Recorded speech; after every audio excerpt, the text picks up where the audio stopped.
Hello students, welcome all. I welcome you to the last lecture of our chemical bonding. I am your teacher Mayur More. Welcome you all. Okay, so in this last part of the chapter of chemical bonding, we're gonna cover the molecular orbital theory, which is also known as MOT. This is the last theory of the chemical bonding, and after that we're gonna see the hydrogen bonding and some other interactive forces. Let's begin. So MOT. What is MOT? MOT is called as molecular orbital theory. Now we had seen earlier that in valence bond theory, how the two atomic orbitals overlap to give you hybrid orbitals, and then those hybrid orbitals involve in a bonding. Okay. In a molecular orbital theory, we don't have that thing. What do we have here is that atomic orbital are considered as a wave function.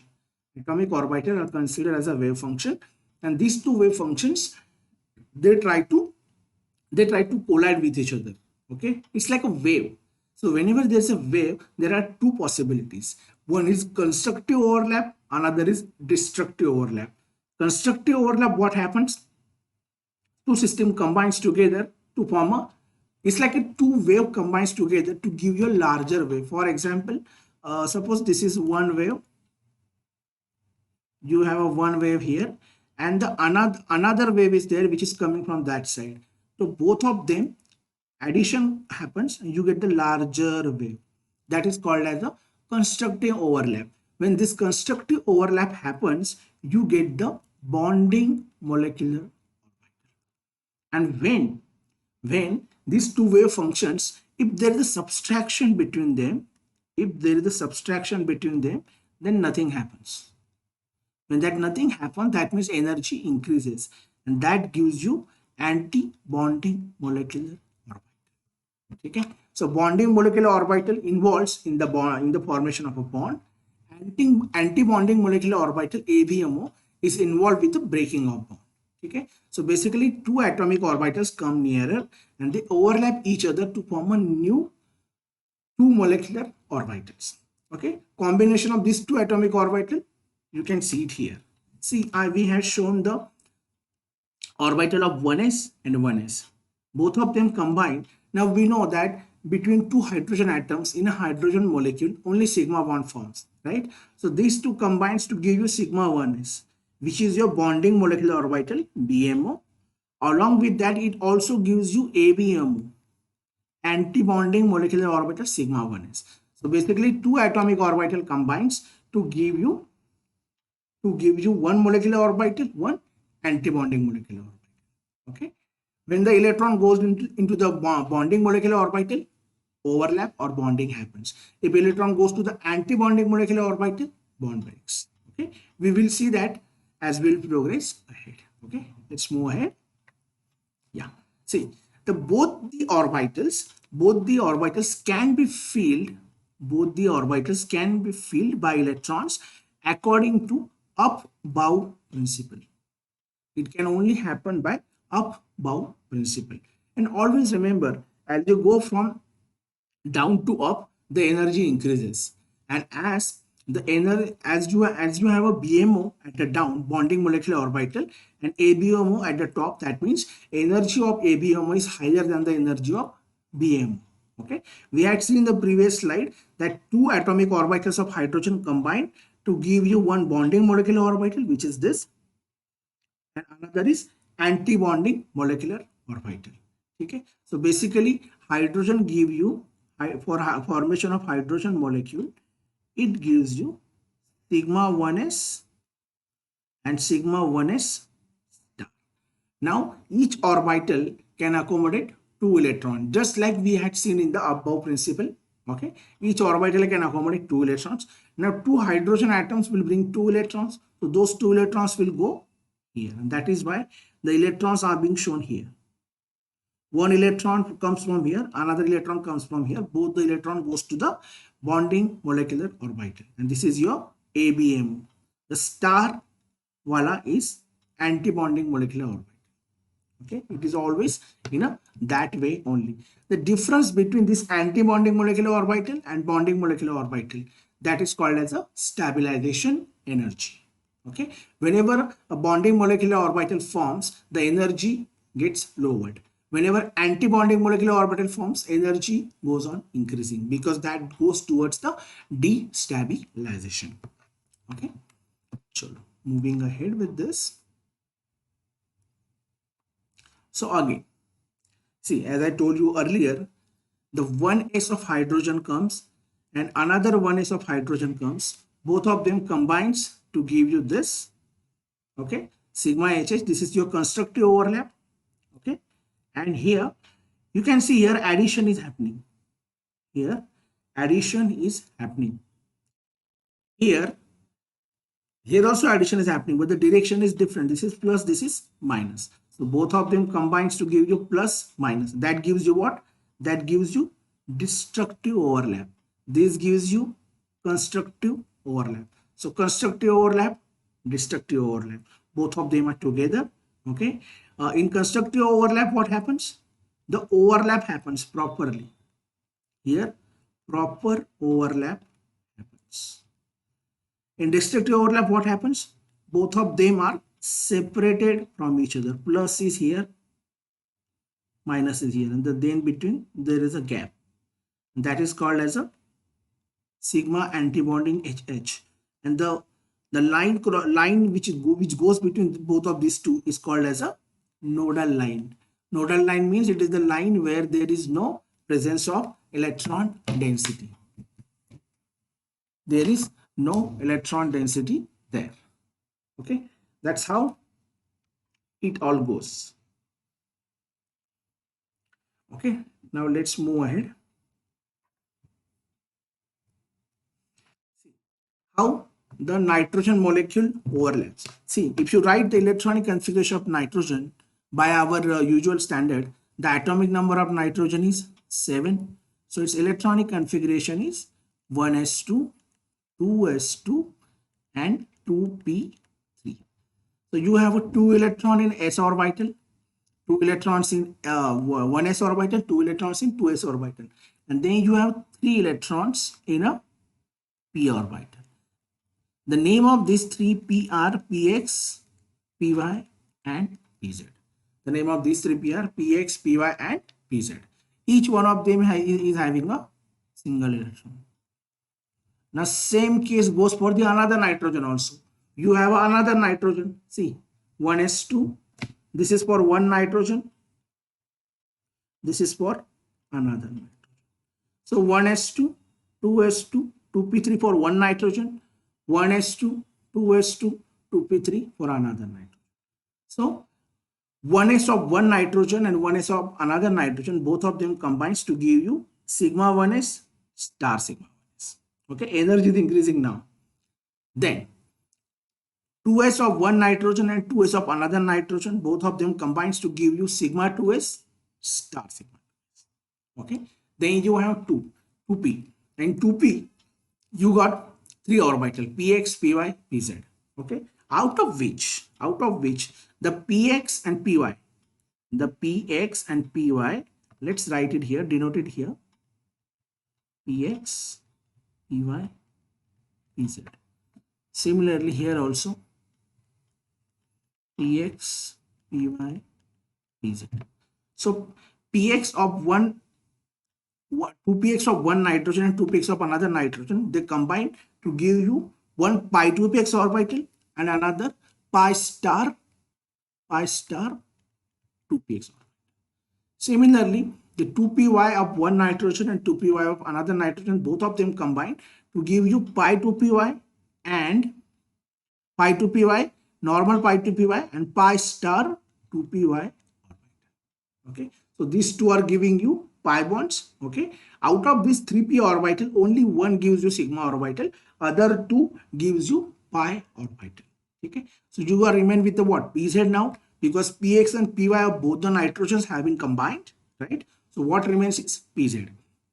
So pz of this one nitrogen, pz of this one nitrogen and pz of this another nitrogen, both of them combines to give you sigma bond.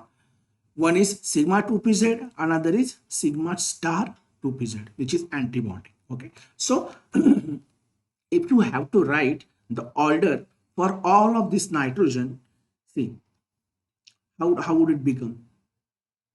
Let me write it here. From hydrogen to N2 molecule. Now, whatever order which I am going to tell you, it will be applicable from hydrogen to nitrogen molecule only. Okay. How should we write it? It is sigma 1s. Then you have a star sigma 1s, sigma 2s, star sigma 2s. Okay. You can see the order here. Then you have a pi 2px, which is equal to pi 2pz. Both of them are degenerate. Okay, they are degenerate, and energy is increasing from left to right. You can see in this chart also increasing energy in N2 molecules. Okay, pi 2px and sorry pi 2py, pi 2px, pi 2py, which is lesser than sigma 2pz, which is lesser than sigma 2pz. Continuing with again pi star 2px, which is equal to pi star 2py, and is smaller than lastly sigma star 2pz. So that's the order of MOT from hydrogen to N2 molecule. It is sigma 1s, star sigma 1s, sigma 2s, star sigma 2s. Then you got pi 2px, pi 2py. Both of them are degenerate. Then you have sigma 2pz, which is lesser than pi 2px star, pi 2px y star. Both of them are degenerate, less than sigma 2pz. Okay. That's how the order of MOT is there for the nitrogen molecule. Okay. Sure. Moving ahead now, you can see the order here. Sigma 1s, star sigma 1s, sigma 2s, star sigma 2s. Then you have, there is some printing mistake here, I guess. Yes, this is x, not z. Then you got pi 2px is equal to pi 2py, less than sigma 2px, which is less than pi star 2px, then pi star 2py, less than sigma 2pz. There is a mistake, there's an exchange between x and z here. Okay, but anyways, I had already told you what could be the order there. Okay, sure. Moving ahead, then for O2 and F2, see, for O2 and F2 there's only one difference here. See, this thing and this thing. For O2 and O2, O2 and F2, everything is same. Only difference is that sigma 2pz comes here, okay, and pi 2px is equal to pi 2py goes here. That's the only change. You can see here sigma 1s less than star sigma 1s, sigma 2s less than star sigma 2s. Then you have sigma 2pz, okay. Then you got pi 2px is equal to pi 2py, okay. Everything remains same. Everything remains same exactly. Then you have pi 2px is equal to pi 2py. Both of them are star, less than sigma 2p. That's how the order is. So to not cause any confusion, what you need to do is that you need to remember only one. That means remember either of this order. Suppose if you remember the order from H2 to N2 only, okay, then for the oxygen and fluorine, what you need to do, just switch this sigma 2pz and pi 2px, pi 2p. That will be enough if you remember only one. Okay, because if you remember both, it might cause a confusion in your head. Okay, sure. Moving ahead. So that's how the order of F2 and O2 molecule forms. Okay, the way we had seen it for the nitrogen, we can also see it for the oxygen and fluorine molecule also. What happens here is that this 1s, this 1s, 1s together combined to give you sigma 1s. Okay, then you have a sigma star 1s. Okay, then you have 2s, both of them combines to give you sigma 2s, sigma star 2s. Okay, then you have for the oxygen you have 1s2, 2s2, 2p4, 1s2, 2s2, 2p4. So that means you got the 4 electrons of each oxygen. Together it becomes 8. Okay, Now, how can we distribute it? As we had discussed already, sigma 2pz comes here first. This 2 electron goes to the sigma 2pz. Then you have pi 2px, pi 2py. Both of them are filled with the this 4 electrons. The remaining 2 electron goes with the pi star 2px and pi 2py. Okay, you can't fill either of them with the 2 electrons. You can only fill them with the 2 electrons when you have a third electron. That means the first 2 electron goes like this. First electron goes here, second electron goes here, then third goes here and fourth goes here. Why? Because they are this and these two are degenerate. What is mean by degenerate? What is mean by degenerate? Degenerate means they are having equal energy. Okay, so whenever you are filling the electrons in them, you need to fill the electrons in both of them at the same time. Okay, sure. Moving ahead. So in the one more thing which I need to tell you is that if the bond order is zero, it means species does not exist. And what is mean by bond order? Bond order is Nb minus Nb is equal to 2. What is Nb?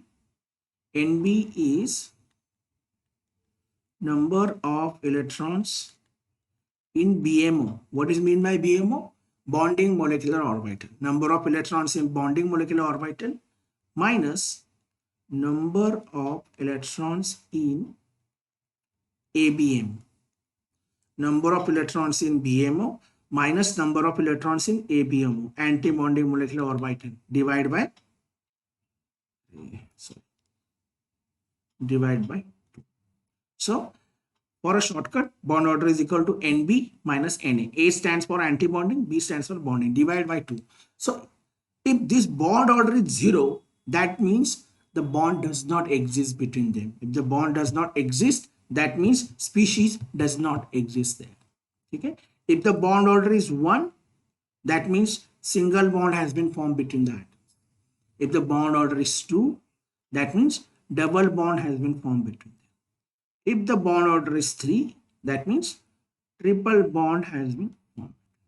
It is like that. Okay. So basically bond order is nothing but the number of bonds. Bond order is nothing but the number of bonds. Only thing is that bond order can be fractional also. For example, it can be 1.5, it can be 2.5, 3.5 like that. Okay. But the bonds as such we had seen, bond doesn't go in that way. Okay. But as far as the MOT is concerned, yes, it can be in that way also. Okay. Otherwise, sigma star pi star, we know sigma star pi star are anti-bonding molecular orbital. If you do not have star there, that means they are only bonding molecular orbital, right? Okay. Chalo. If it is clear, can move ahead. Yeah. Okay, again the same thing, bond order is 0, does not exist. I told you already, if the bond order is 1, 2, 3, that means bond is single bond, double bond, triple bond like that. Okay, now, so whenever bond order increases, stability of molecule also increases and bond length decreases. Why? Because if the bond order is higher, that means there are more number of bonds. If there are more number of bonds, that means the bond length between the two atoms is lesser.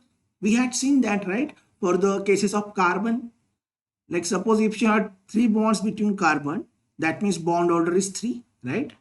Here bond order is 3. And what is bond length?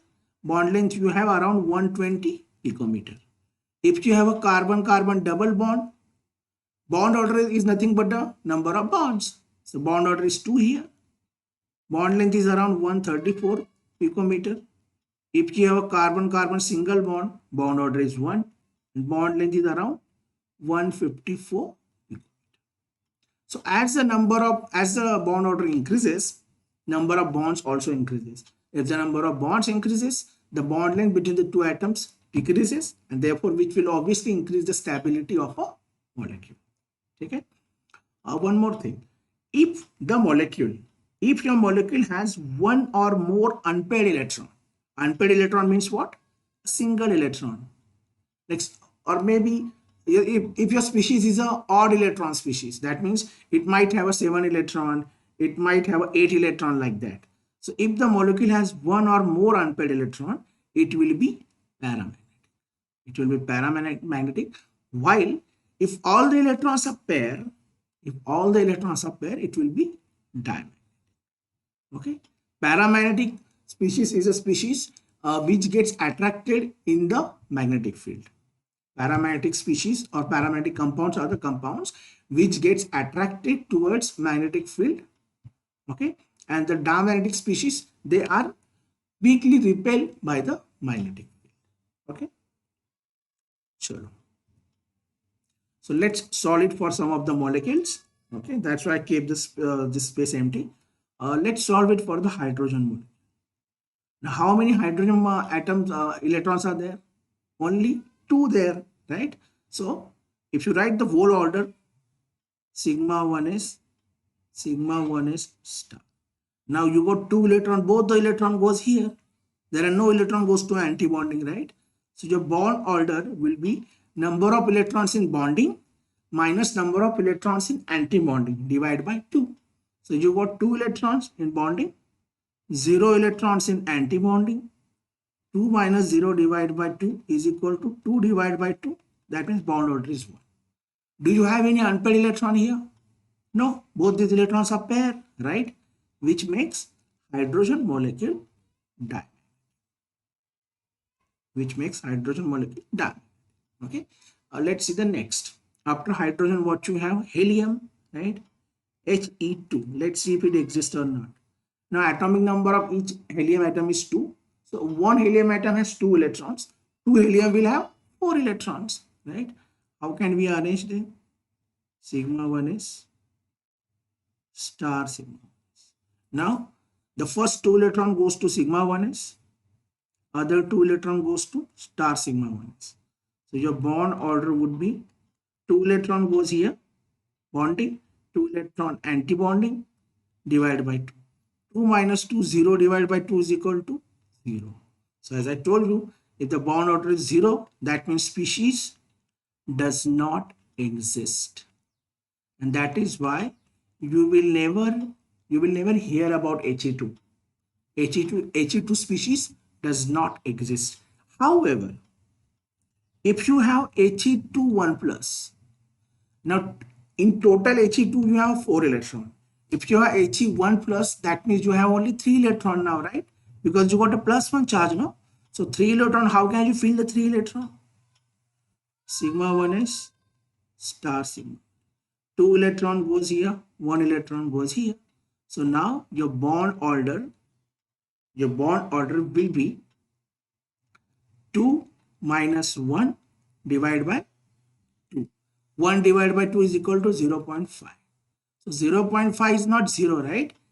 It has some value. It has a bond order is half. That means He2 1 plus exists. And it is stable because it has some bond order. Okay, that is what He2 1 plus. That's how it can exist. Okay, let's go for the lithium then. Li2. Each lithium has how many? 3 electrons.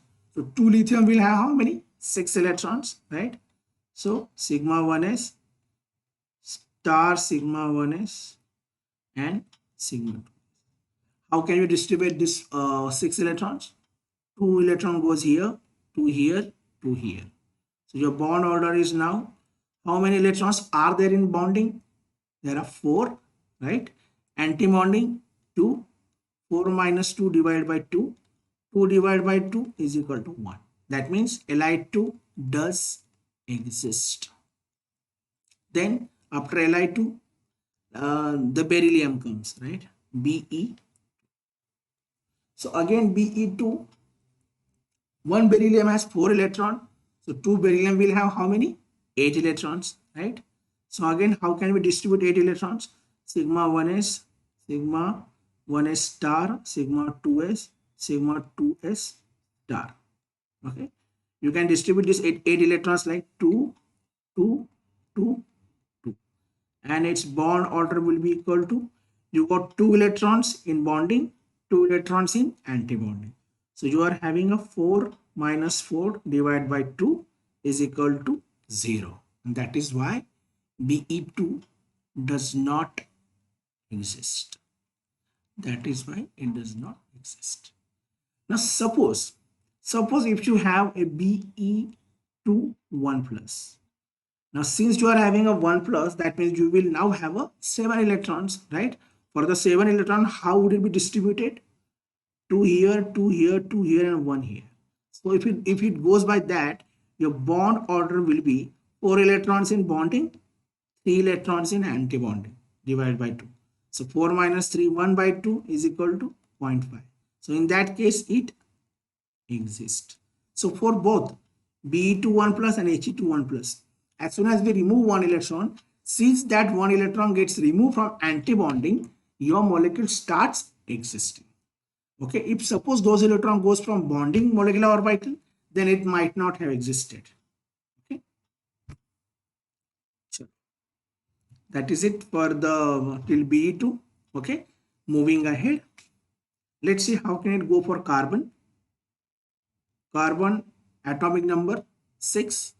So you got how many? 12 electrons, right? Sigma 1s, sigma 1s star, sigma 2s, sigma 2s star. Then what do you have? You have a pi to px, right? Pi to px is equal to pi to py, like that. Now carbon is having a 12 electrons, right? Each carbon is having a 6. How can you distribute 12 electrons? 2 here, 2 here, 2 here, 6, 8. Then first here, second here. Another 11 comes here, 12 comes here. So total, if you find out the bond order of your carbon, it will be how many electrons are there in bonding? This 2, 4, 4 plus this 8. Right? You got 8 electrons in bonding. And how many in anti-bonding? 4. Right? So 8 minus 4 divided by 2 is equal to 4 divided by 2 is equal to 2. That means bond order of carbon would be 2. Right? Is it a paramagnetic or diamagnetic? You can see here these electrons are paired. These electrons are paired. And therefore it is diamagnetic species. It is diamagnetic. Suppose if you go for the boron B2.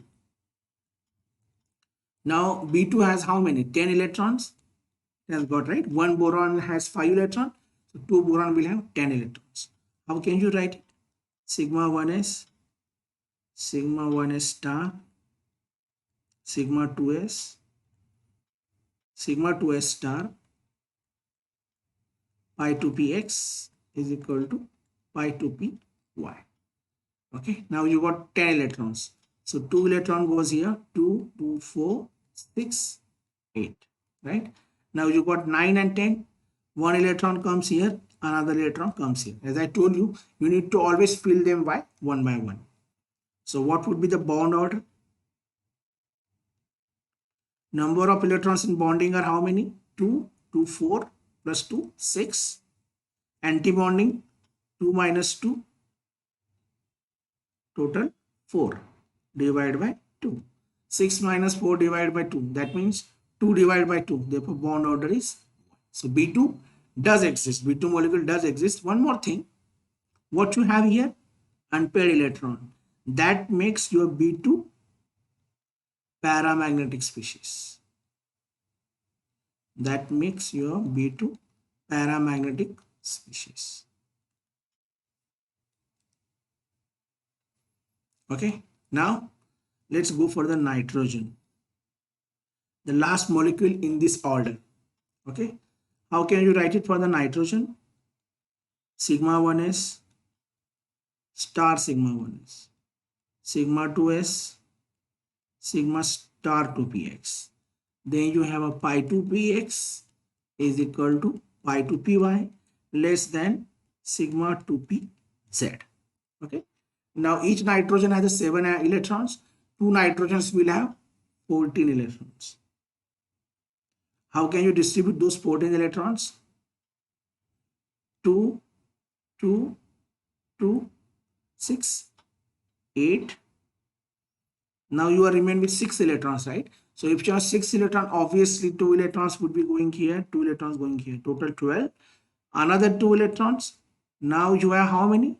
Now you have 14 electrons total. Okay. Now let's find out the bond order.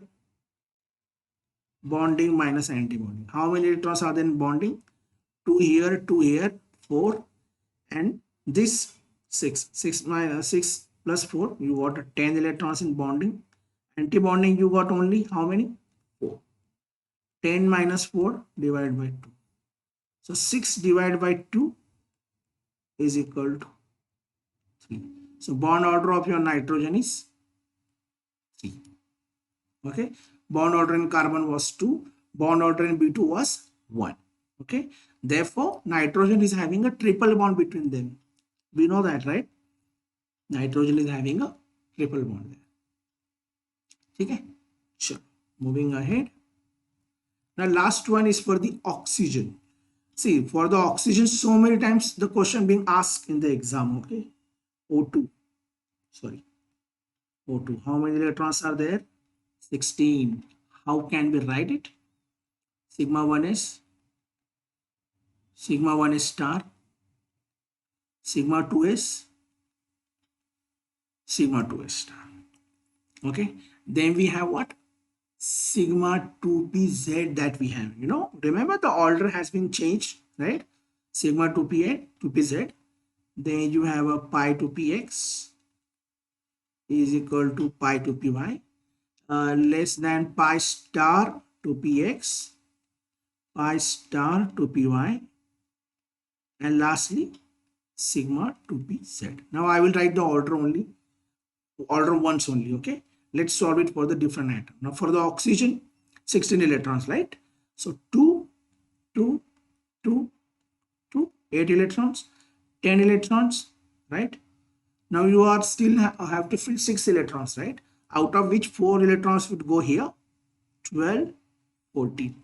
Now you are remain with only 2 electrons. Now when you remain with 2 electrons, one goes here, another goes here. So what would be the bond order? Let me write on this side. So bond order, you got how many? 2, 2, 4, sorry, 2, 2, 2, 4, then 6, 8, 10, right? You got 10 electrons in bonding. And how many you got in anti-bonding? This 2, 2, 2, 4, and this 2, 6. 10 minus 6 divided by 2. So 4 divided by 2, it will be how much? Right? So bond order for O2 molecule is how much? It's 2. We know that oxygen does form a double bond between them. That's the one thing. One more thing. Your O2 is paramagnetic. Your O2 is paramagnetic. You can see that clearly here. It has got 2 unpaired electrons, right? So since it has got 2 unpaired electrons, it will be paramagnetic. Okay. Now let's go. If you what do you see for O2 1 plus? So O2 1 plus, if the O2 has a 16 electron, obviously your O2 1 plus will have how many? 15 electrons, right? How can you distribute 15 electrons? You got 2 electrons here, 2 here, 2 here, 2 here, 2 here, 10, 12, 14, 15. Now what would be the bond order for your O2 plus BO? You still got 10 electrons in bonding. See, this 2, 2, 4, 6, 8, 10. But now you got 1 electron less in antibond. 10 minus 2 divided by 2. So 5 divided by 2 is equal to 2.5. So you can see that bond order has increased as soon as it decreased 1 more electron. If you found O2 2 plus, O2 2 plus will have 14 electrons. And in that case, this 1 electron will also get removed. So in O2 2 plus, you will have 10 minus 4 divided by 2. 6 divided by 2 is equal to 3. So bond order for O2 2 plus will increase, and therefore in other words the bond order increases in this fashion: O2 2 plus, O2 1 plus, and O2.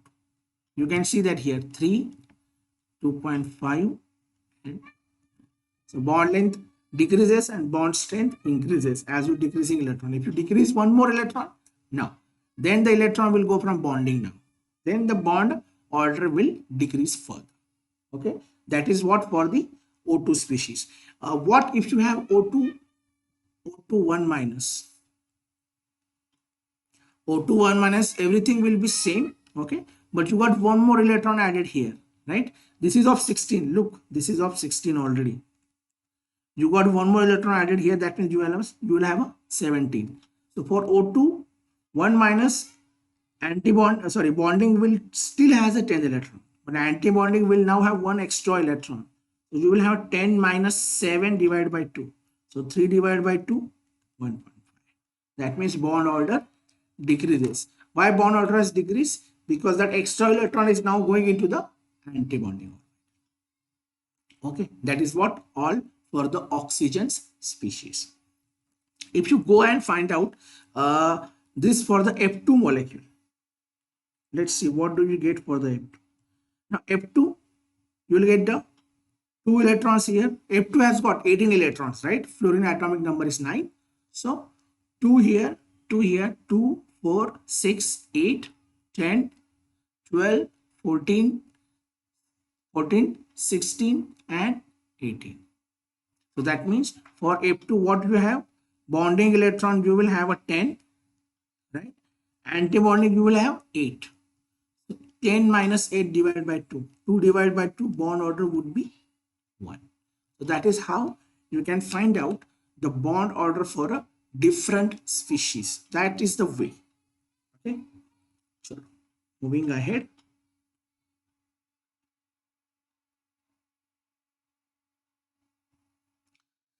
Hydrogen bonding. So what is hydrogen bonding? See, an atom of hydrogen linked covalently. An atom of hydrogen linked covalently to a strong electronegative atom. If the atom of hydrogen linked covalently to a strong electronegative atom, then it can establish an extra weak attachment.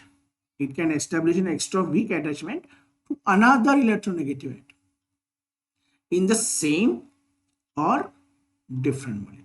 It might be same molecule, it might be different molecule. Okay, this particular attachment is called as hydrogen bond. That attachment is called as a hydrogen bond. Okay, it is specifically applicable here.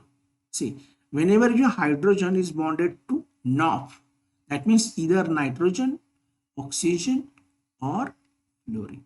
If your hydrogen is attached to either of these three, okay, it can be attached to any one of this, then it will develop the hydrogen bonding. Okay, to distinguish normal covalent bond from hydrogen bond, it is always represented by a broken line. Okay, broken line has to be there, you can see here, because it would appear or it will look like a normal covalent bond, which it is not. Why? Because the strength of hydrogen bond is quite low. It is only 2 to 10 kilocalorie per mole. 2 to 10 kilocalorie per mole, or 8.4 to 42 kilojoule per mole. However, the strength of a normal covalent bond is around 400 kilojoule per mole. So normal covalent bond is almost 10 times stronger than a hydrogen bond. Okay, let's see how the different examples of hydrogen bonding are there. See, the condition for hydrogen bonding is what? The molecule must contain a highly electronegative atom. The molecule must contain a highly electronegative atom, okay, linked to a hydrogen atom. The molecule must contain a highly electronegative atom linked to a hydrogen atom. Those electronegative elements I already told you, they are mostly nitrogen, oxygen, and fluorine. And in a rare case,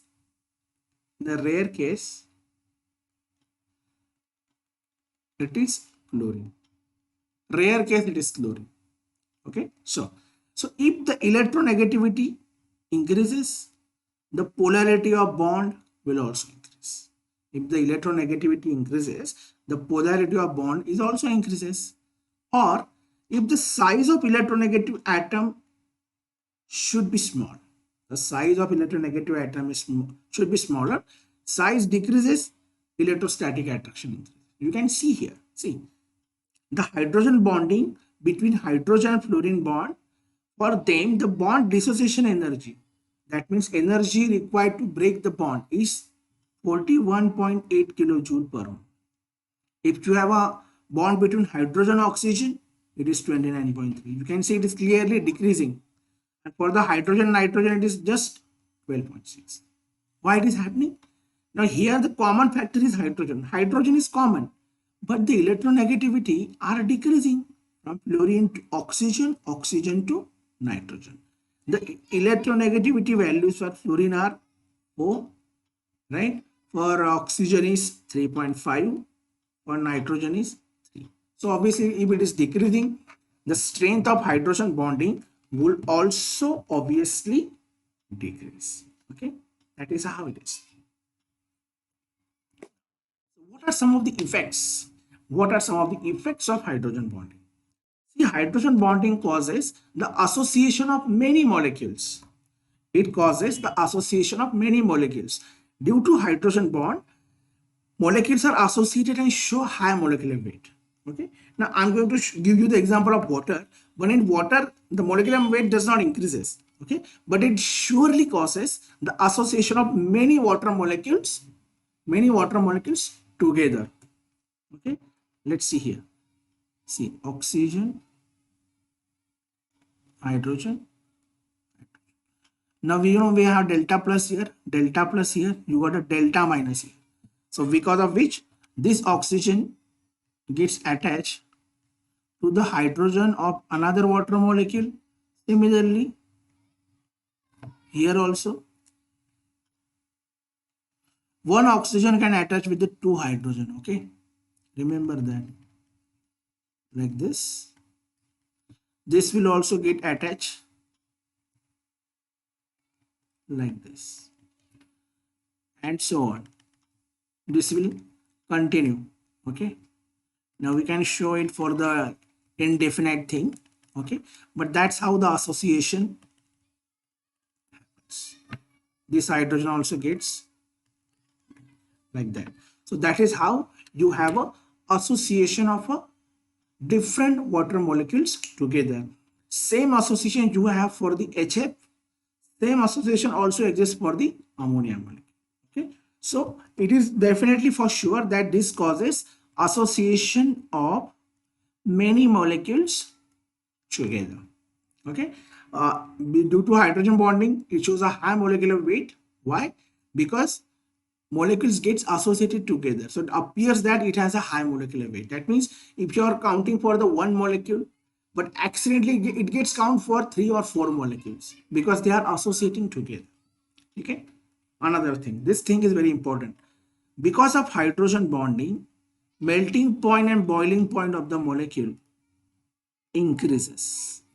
Melting point, boiling point increases.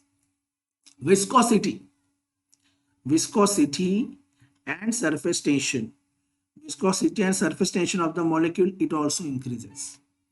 Let's consider the case of honey. In a honey, the association between the molecules of honey is because of hydrogen bonding, and it is an extensive hydrogen bonding. It is a very strong and a extended network of hydrogen bonding. And you know that how viscous is your honey, right? Honey is very, very viscous. Surface tension of the honey is also very high. Why it is happening? It is happening because of hydrogen bonding. Okay, one more thing, the compounds which can form hydrogen bond with the covalent molecules are soluble in such solvents. For example, I told you the rule that day, if you might remember, like dissolves like. That means inorganic solids will be dissolved in inorganic solvents, and organic solids will be dissolved in organic solvents. By that, what I mean is that organic compounds will find it difficult to get dissolved into the inorganic solvent like a water. But some organic molecule, they do get dissolved in a water. For example, alcohol, ethers, amines, they get dissolved in water. Why?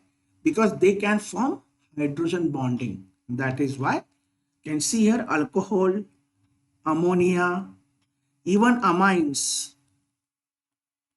I mean, not tertiary, primary, secondary. These amines are water soluble because they can form hydrogen bonding with the types of hydrogen bonding.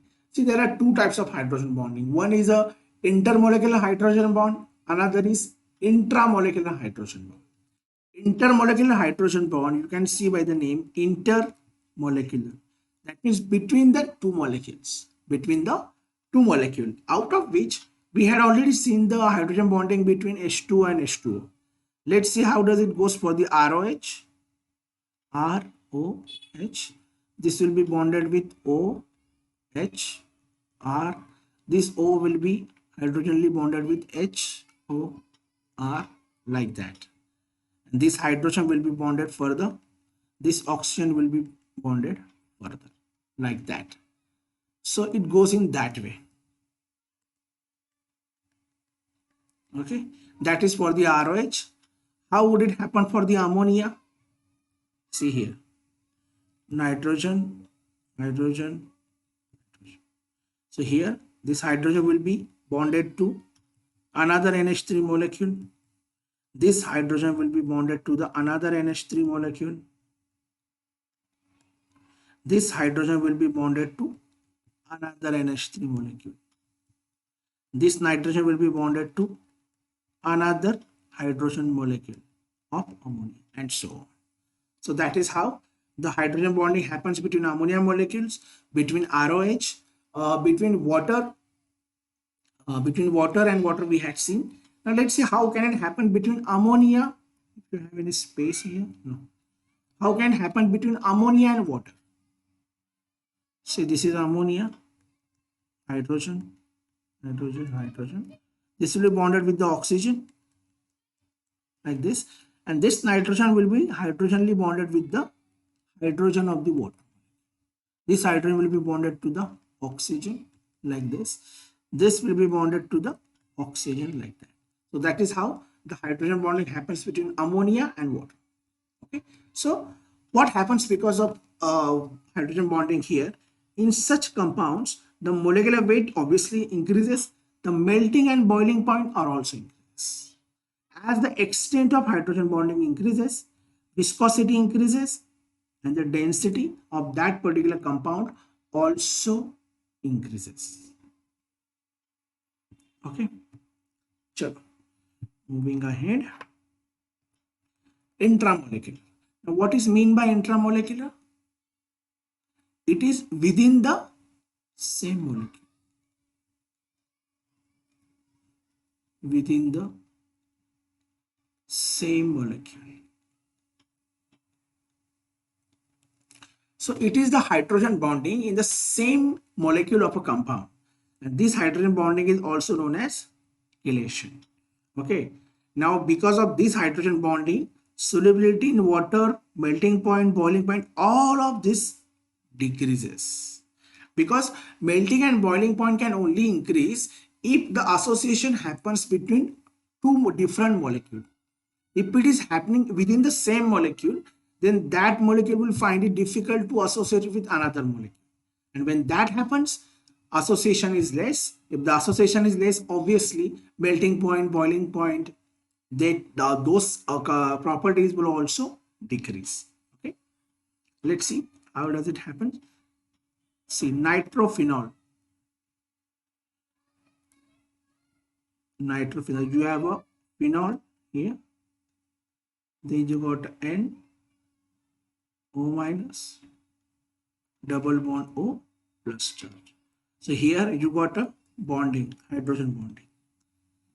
If this nitro position, if this nitro group is at the ortho position, then only this happens. Okay, the distance should be less. If this nitro group is at the meta position, it will be difficult for the hydrogen bonding to happen there. If it is a para, forget it. So this is your ortho nitrophenol.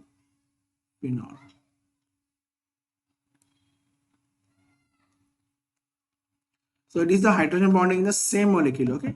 Now the value of acid strength of the acid depends on the relative stability of the acid. See, the value of acid strength of given acid depends on the relative stability of the acid and its conjugate base. That means stable the conjugate base, stronger will be the acid. Okay. If the intramolecular hydrogen bonding stabilizes the conjugate base, if the intramolecular hydrogen bonding stabilizes the conjugate base, then the acid strength increases. And if the conjugate acid is stabilized in this way, then the acid strength decreases. Okay, we will, this might sound a bit complicated, but we'll see with the example, then you will understand. Okay, we will see that. Now, as we are talking about the consequences, what are some of the consequences of hydrogen bond? Okay, see, H2O is liquid at room temperature, whereas H2S is gas. See, H2O, H2S, all of them are belonging to the same group. H2O, H2S, H2SC, H2TE, then you have H2PO, like that. Your H2O is in liquid state, whereas H2S is in the gaseous state.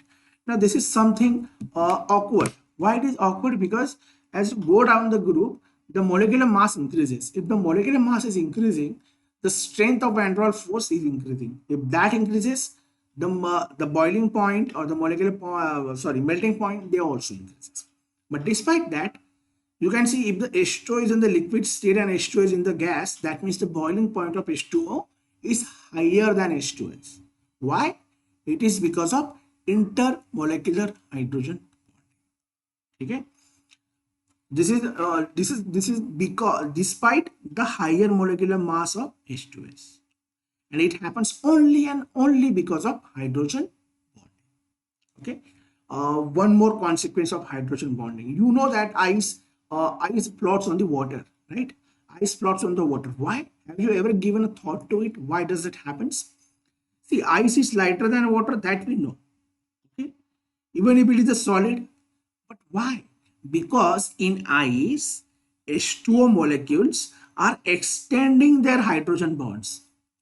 Because in ice, H2O molecules are extending their hydrogen bonds to full length.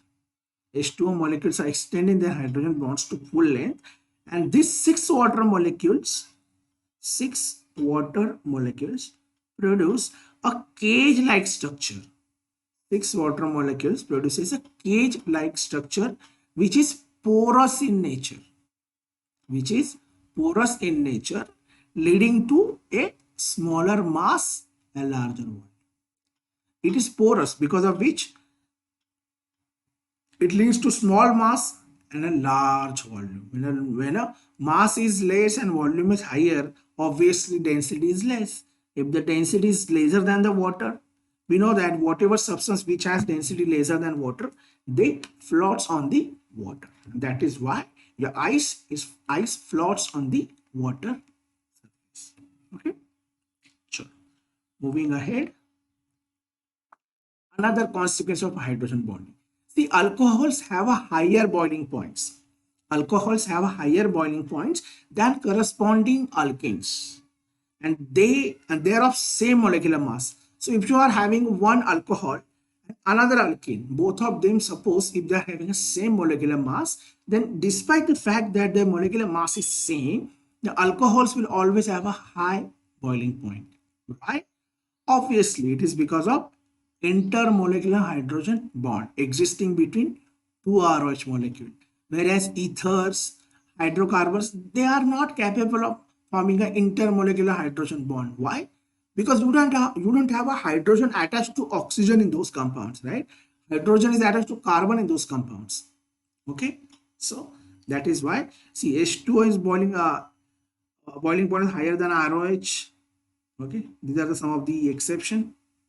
Strength of hydrogen bond increases, because of which H2O will be higher boiling liquid than the ROH, and ROH will be higher boiling liquid than the ROR. ROR is what? ROR is ether. That is how it's all about. Another consequence, alcohols and water, they are miscible in any proportion.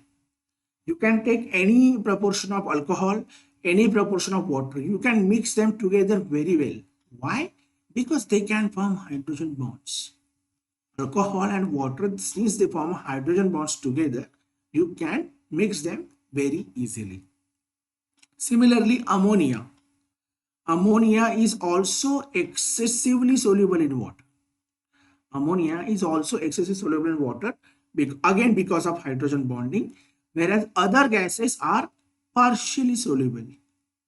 Okay? Again, this is a tremendous capacity of NH3 molecule to generate 4 hydrogen bonds. How 4? Let me tell you. This 3 hydrogen will be bonded to oxygen like this, and this nitrogen will be bonded to the hydrogen of water. So each ammonia molecule can generate 4 hydrogen bonds. That is why it is excessively soluble in the water. Okay? As you go from NH3 to primary amine to secondary amine, number of hydrogen atoms which are attached to nitrogen, their number is decreasing. So as the number is decreasing, amount of hydrogen bonds which are formed by each molecule of ammonia decreases. When that happens, obviously the strength of hydrogen bonding decreases. When that happens, the solubility or miscibility would also decrease. Okay? So that is why solubility order is this. Okay? Orthonitrophenol is a steam volatile and less H2O soluble. We had seen the orthonitrophenol, remember? I told you there. OHNO2. This is orthonitrophenol. There is a hydrogen bonding we had seen. Then you have a paranitrophenol, OHNO2. See, in paranitrophenol, intramolecular hydrogen bonding happens. Intramolecular means the hydrogen bonding between this and other molecule. When that happens, association increases, and that will obviously increase its boiling point.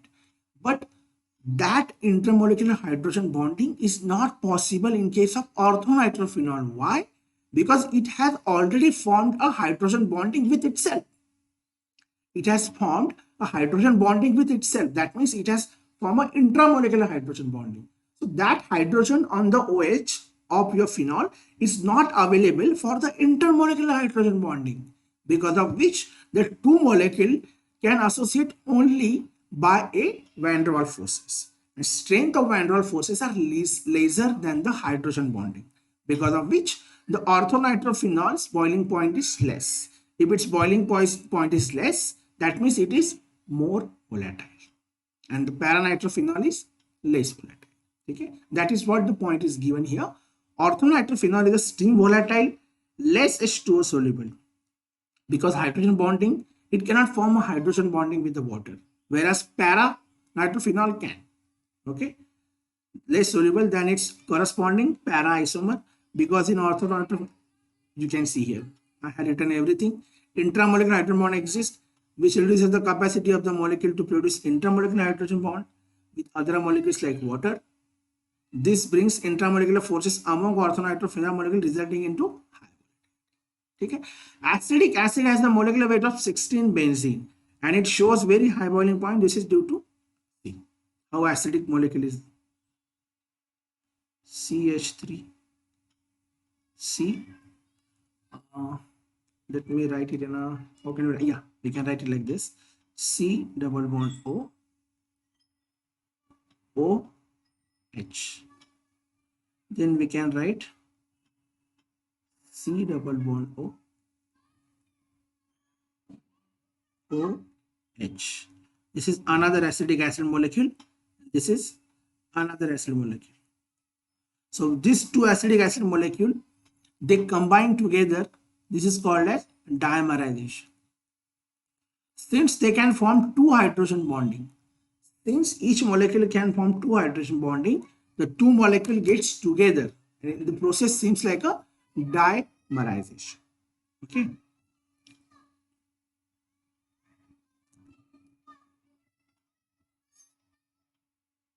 So moving ahead, consequence of another hydrogen bonding. See, normally when two hydroxyl groups are present in the same carbon molecule, normally when two hydroxyl groups are present in the same carbon molecule atom, they are unstable. Suppose if you have a compound like this, CH3CH, OH and OH. So this is called as gem diol. That means two OH groups are present on the same carbon. When such thing is there, what happens is that the water molecule gets lost from here. We will see that in the organic chemistry, but for the time being, it loses the water molecule to give you CH3, C double bond OH. So they are not stable. Okay. But if same geminal diol is connected with the CCl3 group, which is called as a chloral hydrate, this is your chloral hydrate, then it is stable. Then it is stable. Why? Due to formation of a hydrogen bond. So due to formation of a hydrogen bond, you can see now there is a hydrogen bonding between the hydrogen of OH and hydrogen of OH and between chlorine. See, as I told you, know, in rare cases it happens with the chlorine also. So this chlorine is hold on to this hydrogen, and this chlorine is also hold on to this hydrogen, because of which this OH does not become unstable so as to lose in the form of water molecule. That is why it is stable. See, this is salicylic acid. Salicylic acid has a very high acidity due to chelation of a salicylate ion through hydrogen bond. Salicylic acid is same, only you have a hydrogen here. That means compound is like this, OH, C double bond OH. So this is salicylic acid. Now salicylic acid can easily lose this proton to become a O minus, because this O minus can form a hydrogen bond.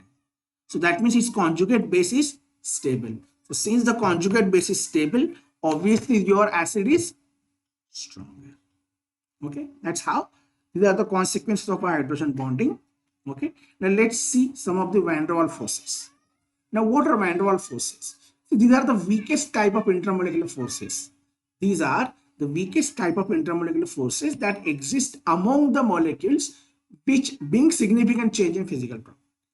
These forces are non-directional, non-covalent, cohesive forces. Okay, these are attractive forces being played between the two molecules which are independent of the presence of the other. Okay, solid, liquid, and gaseous states of many molecules can be explained by using the van der Waals forces, because not every molecule can form a hydrogen bonding.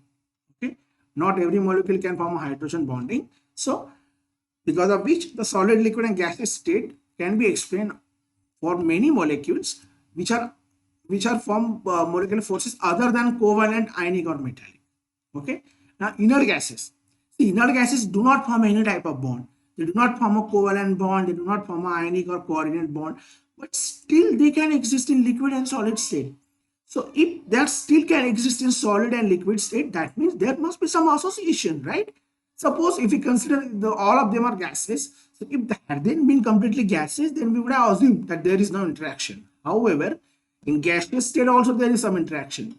But some noble gases, they can exist in a liquid and solid state also. That means there must have been some interaction which brought gaseous molecule together so as to become liquid or solid. That means there must be some interaction in the inert gas molecule, and that interaction is nothing but your van der Waals forces. Okay, so that's how the van der Waals forces are. Okay, alkane, alkene, alkyne, these molecules, they form the van der Waals forces only. That is why as you go from methane to pentane, as the molecular mass increases, the strength of van der Waals force also increases. As the strength of van der Waals force increases, obviously it will start pulling the molecules together. When they start coming together, they'll be start converting themselves into gaseous to liquid, liquid to solid. And that is why for the first four alkanes are gaseous, okay, then C5 to C16 or C17, all of them are liquids, and beyond C16 or C17, all of them are solids. Why does it happen? Because molecular mass has increased. So if the molecular mass has increased, obviously, if the molecular mass has increased, obviously, the strength of van der Waals force increases. When that happens, the obviously molecule will be start coming together with the strong bond. Okay, so that's it for this, and that's how your chapter of chemical bonding has finished. Okay, let's meet again. Okay, see you.